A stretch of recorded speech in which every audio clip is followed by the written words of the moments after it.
आज का डिक्टेशन उच्च गति अभ्यास भाग 1 से लिया गया है।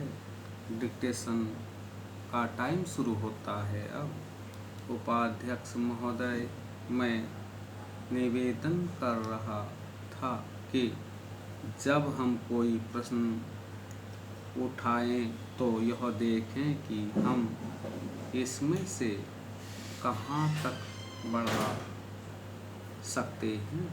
किसी चीज़ का मूल्य क्या हो, महंगी पड़े या सस्ती पड़े, इसको हमें विशेष नहीं देखना है।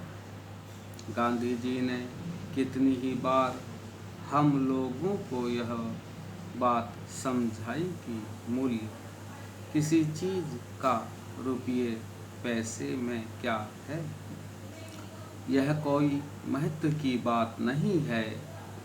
आप जानते होंगे कि एक वस्तु जो कि हमारे देश में बहुत सस्ती मिलती है, वही वस्तु दूसरे देश में महंगी मिलती है।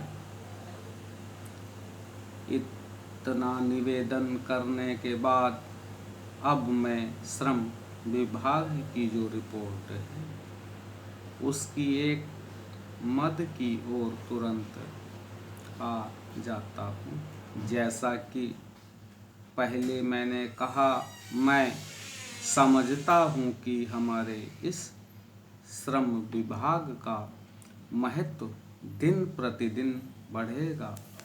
बहुत से प्रश्न हैं जिनकी तरफ आपका ध्यान भी नहीं है। उन प्रश्नों को आपको लेना पड़ेगा। आज आपका श्रम विभाग अधिकतर औद्योगिक श्रमिकों की ओर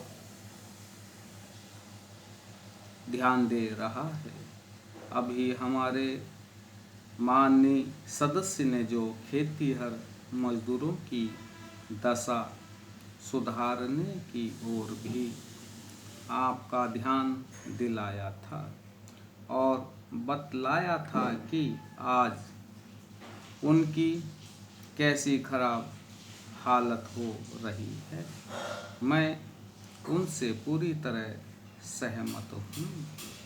हमारी सरकार का ध्यान देहाती श्रमिकों की ओर नहीं गया है। उनकी बड़ी बुरी हालत है। आपने उनकी दशा सुधारने के लिए क्या किया है?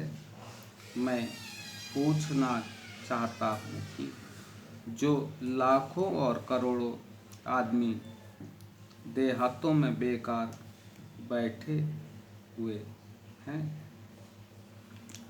उनको मजदूरी और काम दिलाने के लिए आप क्या कर रहे हैं? करीब 7 लाख आदमी नौकरियों के लिए प्रार्थी हैं। जैसा कि रिपोर्ट में लिखा है, इनके अतिरिक्त कितने ही लाखों और करोड़ों आदमी देहातों में बेकार बैठे हुए हैं और कितने ही आधी बेकारी की हालत में हैं। और श्रम विभाग उन बेकारों और आधी बेकारी वालों की संख्या पता लगाने में असमर्थ है। उनकी संख्या हमको कहीं नहीं मिलती है। मेरा निवेदन यह है कि हमारे देश में बेकारी बहुत अधिक है।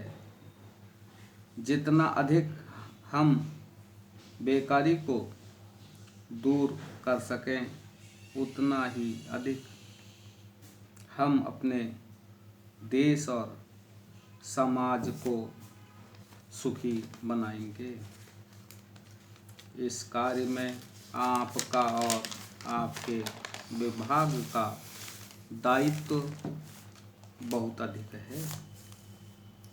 जो भी नया काम आरंभ होता है उसका दायित्व श्रम विभाग पर रहता है।